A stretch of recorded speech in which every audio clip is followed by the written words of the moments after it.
Daremos prosseguimento à nossa programação científica com o primeiro painel do dia, sob o título Medicina e Espiritualidade, Estratégias de Integração na Prática Clínica e o Despertar do Cuidado Humanizado.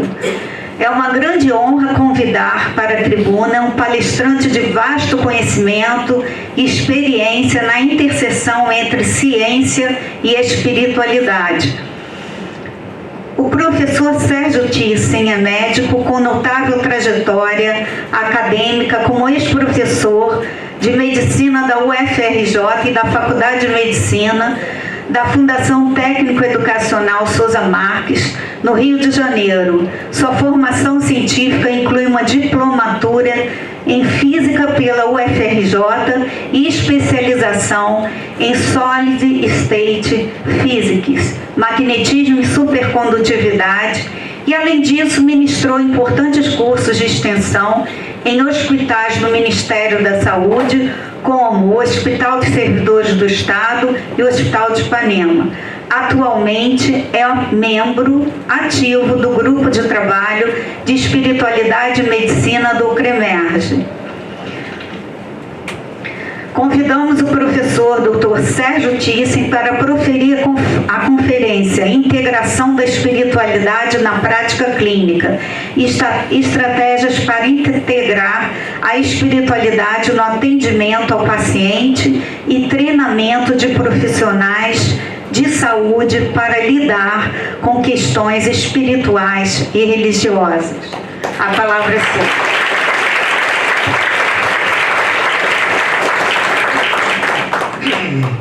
Então, gente, bom dia, muito obrigado. É uma alegria muito grande ter participado de toda essa apresentação de colegas ilustres, de pessoas tão importantes na medicina do estado do Rio de Janeiro.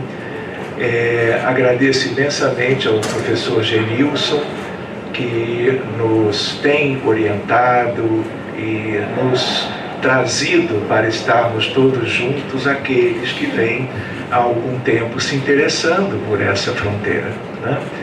Então, brincando um pouco, parece que eu tenho 50 minutos, não é verdade? Então, vamos começando a listar, vamos dizer, um material que eu fui preparando exatamente para esse momento, para nós cuidarmos dos aspectos da integração, do vínculo na prática, no dia a dia da nosso exercício da medicina. Então, espero que vocês possam ver alguma utilidade nisso, e nós vamos começando, lembrando que nós temos aqui duas etapas, e nós vamos pela primeira e depois vamos ver a segunda, tá bem? Então, a primeira ideia, medicina e prática clínica. Um paradigma recente. Por quê? Nós, desde Imhotep, no Egito Antigo, há 6.000 anos atrás, quando, ao que se tem notícia, a medicina começou. Hipócrates veio muito tempo depois, Galeno, Esculápio, mas durante todo esse período, o modelo ou o paradigma sempre foi aquele mecanicista, materialista, cartesiano. Mas de uns 20 anos para cá, sobretudo, nós estamos vendo uma mudança extraordinária. Tudo muito em função de mentes brilhantes de metade do século XIX até, vamos dizer, esse tempo de mais ou menos 20 anos atrás. De tal maneira que o trabalho deles foi se desenvolvendo e abrindo novos horizontes para a nossa medicina, e nós já temos um paradigma novo, que é o paradigma em medicina, religiosidade / espiritualidade, que é do nosso interesse e será do interesse de muitos e muitos, porque é algo que nós todos avançamos e que é uma aquisição da medicina contemporânea e que vai durar eternamente. Por quê? Porque nós temos corpos, mas nós somos almas. nós somos espíritos. Corpo é vestimenta, de tal maneira que nós vamos aprendendo a lidar com esses conteúdos que para nós são recentes ou são bem novos. Então, é um paradigma recente. E a coisa linda é o quanto nós temos evidências científicas do valor de se estudar, examinar e praticar essas noções do paradigma modelo novo, envolvendo o cuidado, a ajuda aos pacientes de todas as áreas da medicina. Outra ideia é de que, como nós estamos há pouco tempo nessa realidade, isso é no Brasil, isso é no mundo inteiro, de tal maneira que nós teremos ainda muitas questões e desafios que nós teremos que refletir e procurar superar ao longo das décadas, dos séculos, sempre no sentido de algo que vai se aperfeiçoando dia a dia. Portanto, nós precisamos de estudo, de pesquisa, de capacitação e de vivências nessa fronteira.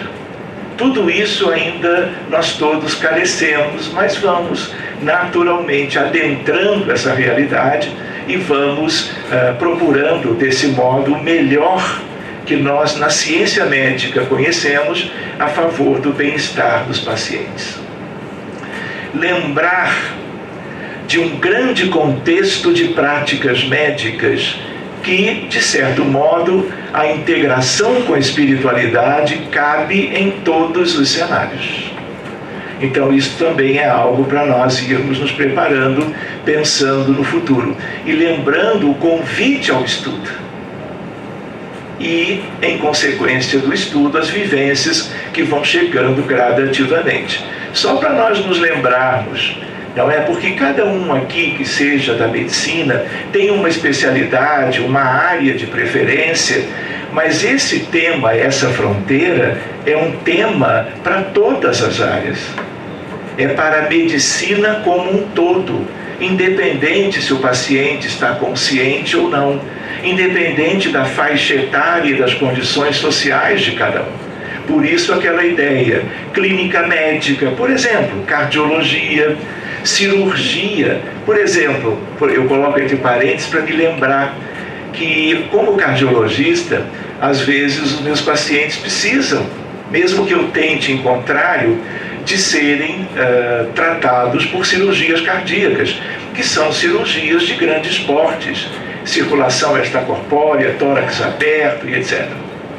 E aí o que acontece? Quando um paciente meu precisa de revascularização ou de troca valvar e assim por diante, eu estou no centro cirúrgico acompanhando, mas eu não sou nada cirurgião, eu sou apenas clínico. E aí, numa determinada altura, eu fui conhecendo um determinado cirurgião, e hoje em dia não é apenas um, que antes de iniciar uma cirurgia de grande porte, cardiovascular ou cardíaca num determinado hospital, antes do paciente receber a indução da anestesia, ele reúne todos os trabalhadores do centro cirúrgico. Primeiro auxiliar, segundo auxiliar, o próprio anestesista, o paciente acordado, portanto, e aqueles instrumentadores, todos que trabalham, uma grande equipe numa sala de cirurgia, ainda mais esse tipo de cirurgia. E aí o que ele faz? Ele reúne todo mundo em torno do paciente e convida todos à oração. E aí ele próprio, o cirurgião cardíaco, ele faz a prece. Pelo paciente, pelo seu bem-estar, pelo êxito da cirurgia. E todos acompanham, inclusive eu, em silêncio, observando, não é, a grandeza, a beleza daquele momento, em uma questão tipicamente delicada, cirúrgica. É o professor Edson Nunes que me mostrou isto pela primeira vez. Depois que o paciente ouve a prece, ele autoriza e aí ele é submetido à indução da anestesia e o procedimento cirúrgico tem lugar. Pois bem, apenas um exemplo. nós temos que pensar em tudo isso, inclusive em pediatria, envolvendo não só as crianças, mas os familiares, sobretudo mães e pais. Na psiquiatria, como nós vamos ver, terapia intensiva, mesmo com pacientes em coma, cuidados paliativos, unidades básicas de saúde, a ideia de que todas as questões da medicina são importantes para nós pensarmos nessa como que união de propósitos, de trabalhadores de todas as condições.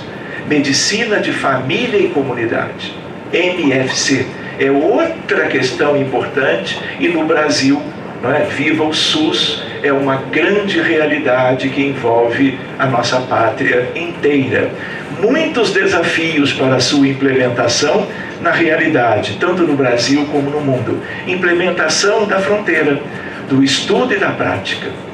Só para vocês terem uma ideia, também em 2016, 9 anos atrás, a Associação Mundial de Psiquiatria, com colegas do Brasil participando, a ideia da posição dessa Associação Mundial a respeito de espiritualidade em psiquiatria.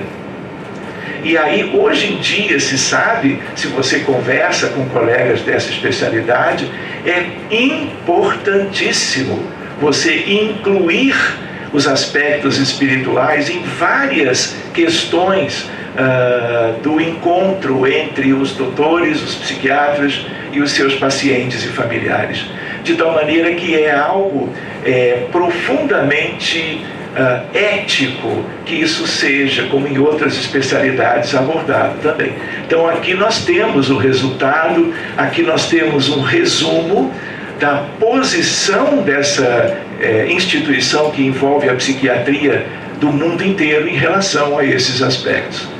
Outra ideia é a ideia da integração na prática clínica. Então nós temos dois subtemas em relação ao nosso tema principal. O principal é integração da espiritualidade na prática clínica. O primeiro item, estratégias para integrar a espiritualidade nessa prática. E a segunda, treinamento de profissionais de saúde para lidar com questões espirituais e religiosas. Porque tudo isso é um campo novo. Nós todos somos aprendizes quanto a essas questões. E vamos continuar sendo por muito tempo. Quando vocês forem observando o que eu vou aos poucos apresentar, vocês vão ver o quanto nós ainda estamos distantes de uma realidade que cabe a todo mundo na área médica chegar mais cedo ou mais tarde. Se eu entro, por exemplo, no NIH, no PubMed, e eu coloco elementos de pesquisa, a ideia de que tudo está documentado. Eu poderia não conhecer, não saber, não estar enfronhado, mas, por exemplo, cuidados espirituais na UTI. Isso é uma realidade, e aqui, então, uma revisão integrativa. Ou seja, nós estamos olhando aspectos que estão sendo publicados por colegas do mundo inteiro. Querem ver um exemplo? São inúmeros. Eu posso colocar neste mesmo site do PubMed a palavra, por exemplo, perdão, compaixão, empatia. Se eu puser a palavra prayer hoje, eu tenho 85 mil artigos. Eu vou levar a vida inteira para examinar esse material, que é de pesquisas de colegas de faculdades de medicina, das melhores que existem no planeta Terra. Claro, é o único que nós conhecemos. Então a ideia é do quanto o convite está aí e o quanto é importante trazer isso, antes de tudo, então, para a graduação, o internato, a residência geral específica, as pós-graduações e assim por diante. Pois bem, outra ideia, aspectos éticos de incorporar o cuidado e a espiritualidade na prática clínica. Então, há uma ciência aí. E eu só vou conhecer essa ciência se eu me dedicar a esse estudo. Mesmo que sejam alguns aspectos que, pelas limitações de tempo, cada um vá como que escolhendo ao longo dos dias e semanas de onde esteja por agora. Outra ideia, portanto, que nós não podemos esquecer é que a Organização Mundial da Saúde já trabalha há alguns anos com a questão da espiritualidade. É a quarta dimensão, porque sempre tivemos, desde 1948, quando surgiu a Organização Mundial da Saúde, a questão do bem-estar físico, social, mental, e agora devidamente fazendo parte o espiritual também. Ou seja, isso não é uma inovação, isso não é um modismo, isso não é para ser uma preferência de alguns que foram valorizando antes de outros essas questões. Isso será um bem para a medicina na Terra e que permanecerá para sempre. Só para vocês também saberem, talvez muitos já saibam, um dos mais bacanas professores dessa área nos Estados Unidos é o professor Koenig. Então, razões para integrar a espiritualidade na prática clínica. Só para lembrar, 96% acreditam em Deus ou Espírito Universal, que é uma outra maneira de se falar de Deus. Portanto, a quase totalidade. 2/3 pertencem a grupos religiosos locais. 2/3 pensam que o sentimento religioso é muito importante. Isso é pesquisa. Isso não é um ponto de vista do Koenig e do seu grupo de trabalho. Isso é estatística. 42% já participam de serviços regularmente. 2/3 de novo, isso está em itálico porque é a expressão das pessoas. O médico deve abordar espiritualidade no paciente. E mais de 2/3, confiança no médico é maior se ele aborda espiritualidade. Vejam como é um elemento de sintonia, afinidade, integração e de qualidade da relação médico-paciente. Pois bem, esse é o último livro, no caso, a terceira edição desse grupo de trabalho, livro-texto de religião e saúde. Só para buscar uma síntese, o que as melhores pesquisas mostram sobre o impacto da religiosidade e espiritualidade em relação à saúde? Reparem, 3 itens. Primeiro, evidências mais fortes. Menores níveis de depressão quanto aos pacientes e suas vidas. Menores níveis de depressão, de suicídio, de uso de álcool e outras drogas, lícitas e ilícitas, diminuição da mortalidade geral e aumento do bem-estar e sentido existencial. Nem precisaríamos mais nada. Não é verdade?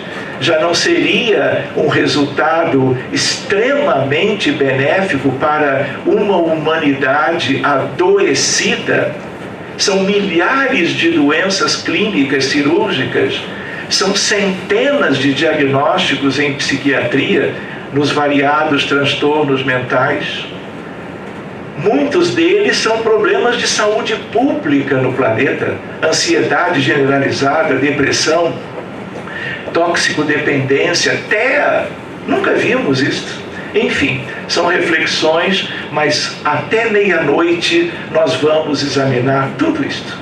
Não se preocupem, amanhã é dia, não é, ninguém trabalha, qualquer coisa corre atestado para cá e para lá, e nós vamos em frente, carimbado, frente, verso, enfim. Número 2, impactos sociais. Maior suporte social, estabilidade familiar e conjugal, envolvendo pares afetivos e crianças, relações pais e filhos, menor criminalidade. Vejam a importância disso de agora para o futuro no Brasil, nas questões ligadas à violência que está, como vocês acompanham muito bem, em toda parte. De tal maneira, melhores hábitos ao enfatizar valorizar o corpo, menos uso de drogas lícitas e ilícitas, melhor alimentação e mais atividade física e as consequências benéficas de tudo isso. Por último, os principais desafios para as futuras gerações e pesquisas. Quais são os mecanismos pelos quais impacta a saúde e mais estudos sobre os melhores modos de aplicar na clínica de modo ético e efetivo. São desafios que nós todos já estamos pensando a respeito, refletindo e buscando no treinamento essas questões para o todo. Se eu, por exemplo, abro o livro e ainda no índice eu procuro o tema da prece, eu vou abrir quase todas as páginas indicado pelo índice, prece e as mais variadas questões da vida humana que envolvem a medicina contemporânea. Se eu abro para ver a palavra prayer ali em cima, todos os itens do livro que vão falar a respeito dos desdobramentos de oração e medicina. Outra ideia para nós é a ideia de conceitos, para rever com vocês nessa espécie de abertura dos trabalhos, né? Então, a espiritualidade pode ser definida como uma propensão humana a buscar significado para a vida por meio de conceitos que transcendem o tangível, o palpável, portanto, à procura de um sentido de conexão com algo maior que si próprio.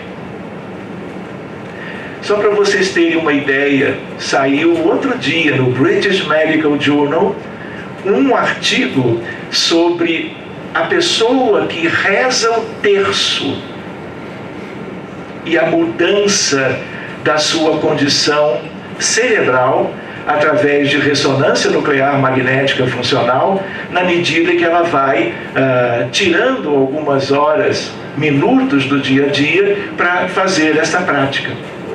Então é curioso, aqui é uma prática específica do catolicismo, mas essas questões estão em toda parte, tanto em religiões orientais como crenças e credos ocidentais.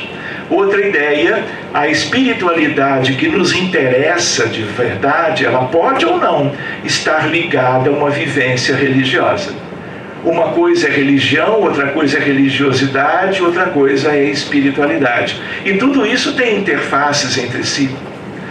Espiritualidade, de novo, é um conjunto de valores morais, mentais e emocionais que norteiam pensamentos, comportamentos e atitudes nas circunstâncias da vida de relacionamento intra e interpessoal. Quem é cardiologista lembra que essa citação tem a ver com a Sociedade Brasileira de Cardiologia. E eu diria, não puxando brasa para nenhuma sardinha, mas a ideia de que a psiquiatria e a cardiologia são hoje, no futuro serão todas, as especialidades que têm dado uma atenção maior a essa fronteira. Pois bem, pode-se acrescentar ainda o aspecto de ser motivado ou não pela vontade e ser passível de observação e mensuração.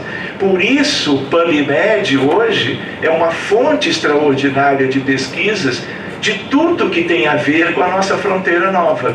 Religiosidade e espiritualidade, ou religiosidade barra espiritualidade. Querem ver? Só para vocês irem, esse site do NIH, ele é acessível, gratuito para qualquer pessoa, da área médica ou não. Se eu puser, esse é tema para 2026, Near Death Experience, experiências de quase morte, eu tenho 1.200.000 artigos para ler. Você vai precisar de 3 reencarnações para poder, incorporar esse conhecimento. Apesar de não ser que alguém saiba leitura dinâmica, seja ágil nisso, mas vamos falando da nossa média. Outra ideia, estratégias para integrar a espiritualidade na prática clínica.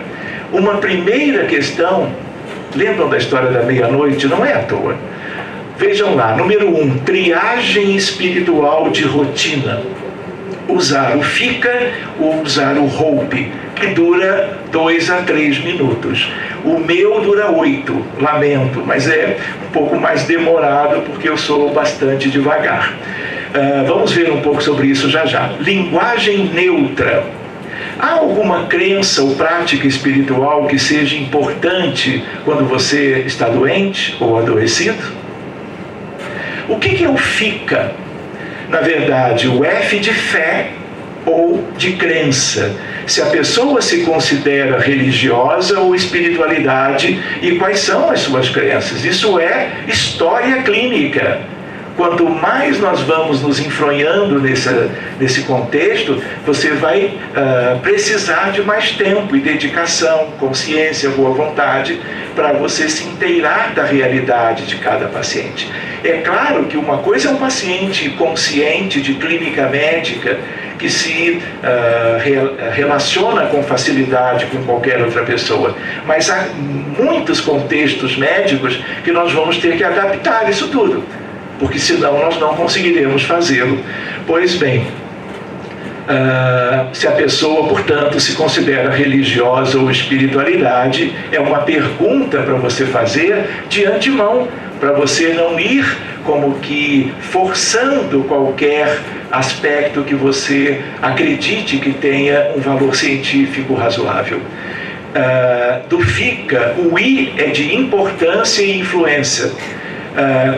Qual a importância da fé ou espiritualidade em sua vida e como ela pode afetar decisões médicas, fazendo parte do inventário. C de comunidade. Se a pessoa faz parte de alguma comunidade religiosa ou espiritual e como isso a auxilia, traz algum apoio e assim por diante. É uma anamnese, faz parte da anamnese. Obviamente.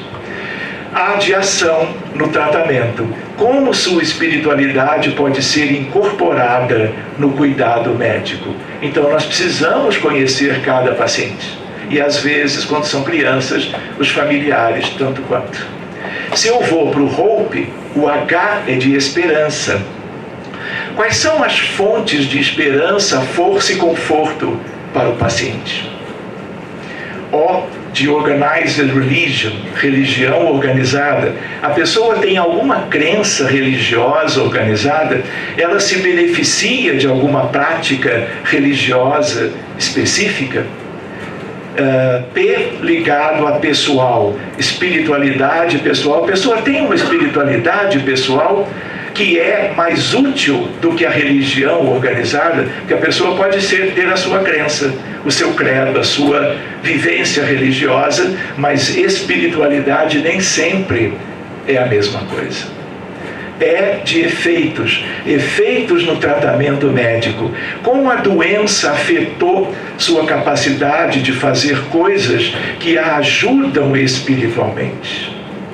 Há algo que o profissional de saúde pode fazer para ajudar o paciente e ter acesso a recursos que o apoiam? Estratégias ainda. Número 3, mapear recursos de coping, que são estratégias cognitivas, emocionais e comportamentais para lidar com situações difíceis. Oração, meditação, leitura edificante, sobretudo, natureza, grupos. É uma maneira de você conhecer os hábitos de cada pessoa, de cada paciente. Número 4, integrar ao plano do cuidado.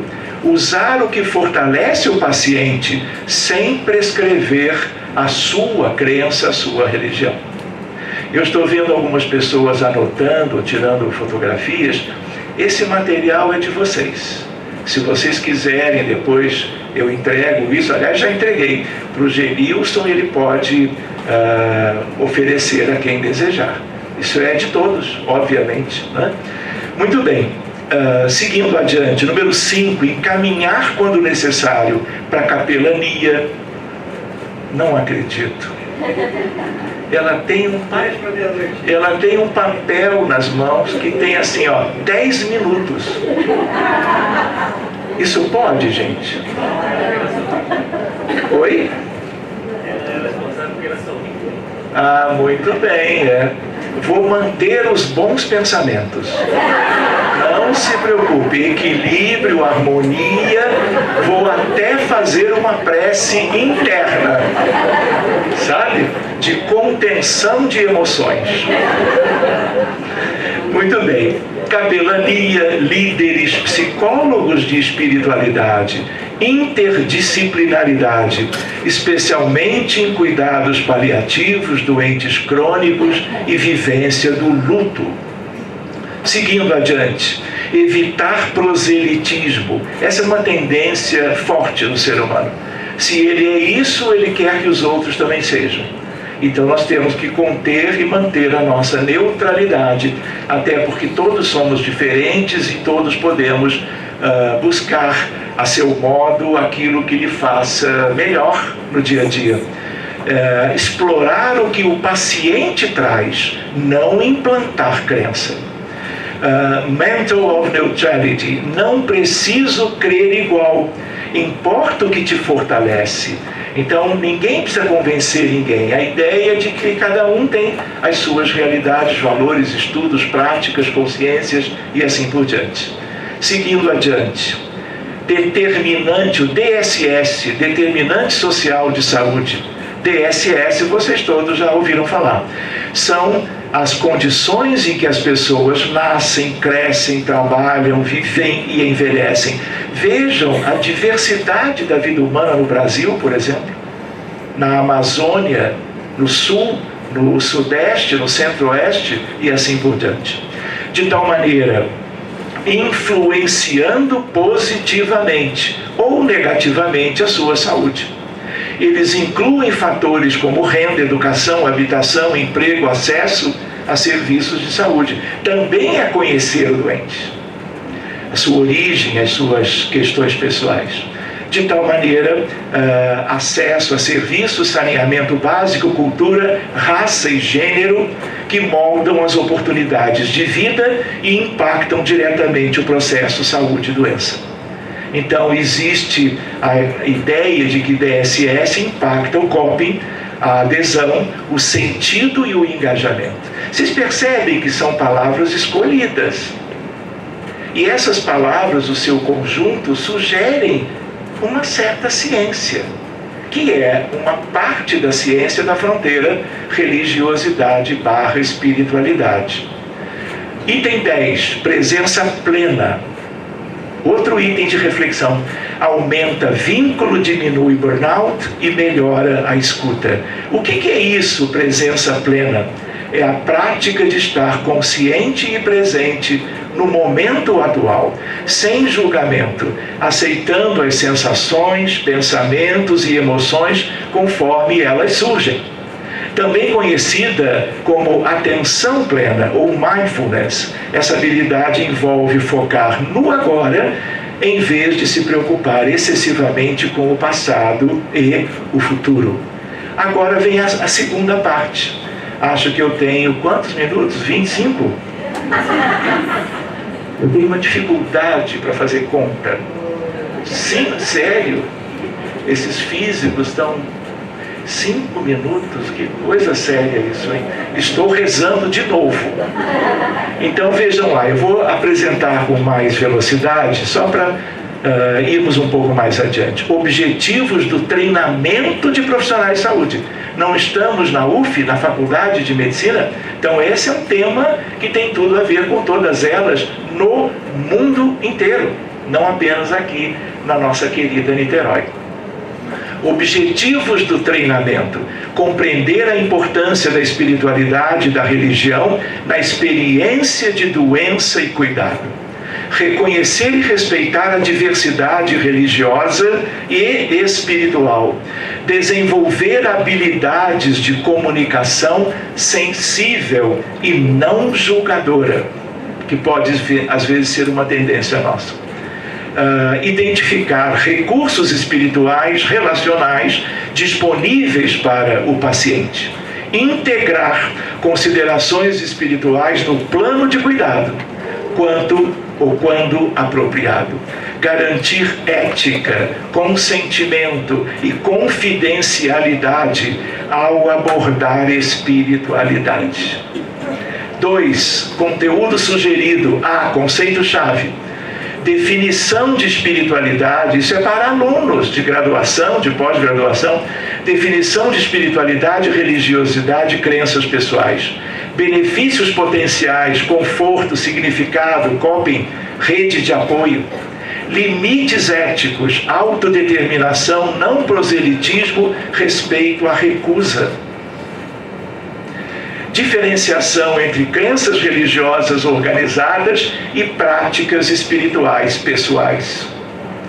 Legislação e ética, direitos do paciente quanto à autonomia, consentimento informado, confidencialidade. Pareceres éticos sobre o manejo de crenças em situações críticas, como fim de vida, procedimentos invasivos, doação de órgãos. Políticas institucionais sobre capelania e assistência espiritual. Item C, competências de comunicação. Perguntas abertas para explorar espiritualidade. Quais são elas? Como a sua fé ou crença religiosa influenciam as escolhas de cuidado? Há práticas espirituais que gostaria de manter ou evitar nesse momento? Escuta ativa, empatia, validação sem entrar em disputas teológicas, obviamente. Manejo de conflitos entre crenças do paciente, da família e da equipe, respeitosamente. Intervenções e recursos, capelães, líderes religiosos, conselheiros espirituais, equipes interdisciplinares, rituais de conforto, orações, leituras, simbolismos, apoio ao luto, que é sempre sofrimento. Práticas simples no atendimento diário, espaço para oração, silêncio, itens religiosos permitidos no quarto, respeitando normas hospitalares. Olha, vocês se cuidem, porque ela tem 3 papéis diferentes. O de 10, o de 5, e não é que ela me mostra agora o de 1 minuto? Enfim, não é? Respeitando normas hospitalares. Cenários de prática. Paciente com decisão sobre tratamento de um quadro grave influenciado pela fé. Famílias divergentes sobre rituais fúnebres. Paciente sem filiação religiosa declarada. Equipe lidando com sofrimento espiritual próprio. Pessoas da área médica, de enfermagem, que sofrem ao estarem acompanhando os pacientes. Metodologia de ensino, aprendizagem baseada em casos, treinamento interprofissional e não esquecermos de incluirmos todos, população em situação de rua, população em conflito com a lei, população negra, população LGBTQIA+, e os povos indígenas. E outros que nós poderíamos incluir nessa lista. Queridos, respeitando aquela última folha, não é? Eu penso que ficamos no tempo combinado. Muito obrigado pela paciência. Muito obrigado.